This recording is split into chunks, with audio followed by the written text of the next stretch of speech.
I view the landscape primarily as an artifact. We make our landscapes. They don't just come to us. They're not nature. When we're living in a city, we construct the environment we live in. So if you're going to construct your environment, basically the landscape is the entire platform upon which the city sits. And it has your roads, your service corridors, it contains your public transportation, it collects the rainwater, it is a platform for your flora and fauna, but it also connects people to people. And it creates, possibly, optimally, a great variety of outdoor spaces that create a city that's livable, that you want to live in.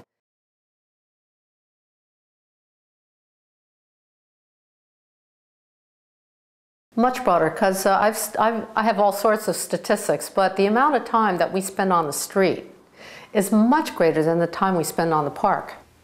So if our streets are well maintained, well designed so that we can walk on them, we can drive our bicycle on them, we're safe, there's activity happening, they're well lit, they're attractive, there are trees on them that can actually create shade and lessen our heat load and catch our particulates, make habitat, then we're actually constructing cities where people can function.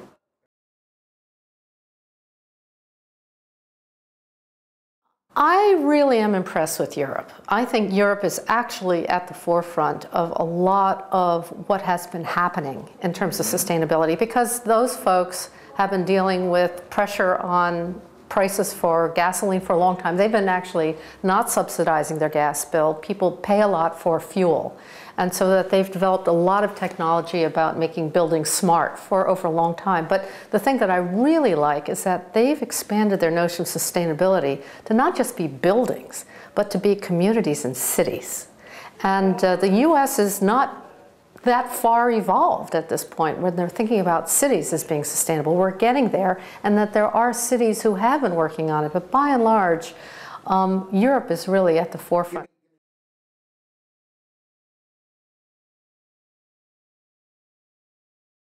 Copenhagen is really, truly, an amazing place because it functions so highly. I mean, they've actually cut down their public health bill because of the amount of cycling going on there, which is really great. And that they've created great open spaces for people. And I mean, London is where I'm living. I love London, and I love London because it functions. I don't need a car. I can take a public transportation, buses, taxis, work on vegetable oil and subways, and then take trains. I don't need that. The streets are well maintained. They're not as bicycle friendly as they could be, but they're working on it. Beautiful parks that are maintained. It's a pleasure to live there. Munich is really also quite a remarkable city, but in one sense Munich is a finished city. That's been very finished and very honed for a long, long time. Barcelona has also been a very interesting place where it's used its public realm to really reactivate and generate activity.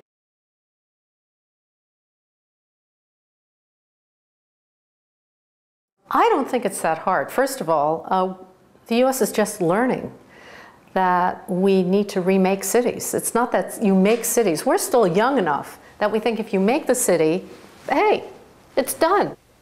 But the Europeans know that that's not true, because these cities have been, London is a 2,000-year-old city and is still evolving.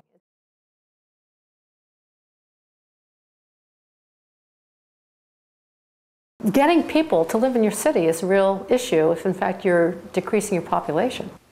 Because nobody's figured out how to have a buoyant economy based on a shrinking population. So in Europe, they're very competitive about cities. That's why a lot of their thinking is so forwardly advanced, because they know that it's people that they need. Because without the economy, you have nothing.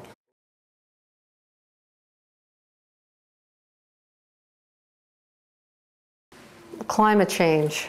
Climate change is going to be a big thing. So I think really thinking clearly about what that is going to mean in terms of making sure that water is at the top of the agenda when you're planning your cities. And that, of course, also goes to this issue of densification, that building infrastructure and spreading your resources out probably doesn't make a lot of sense.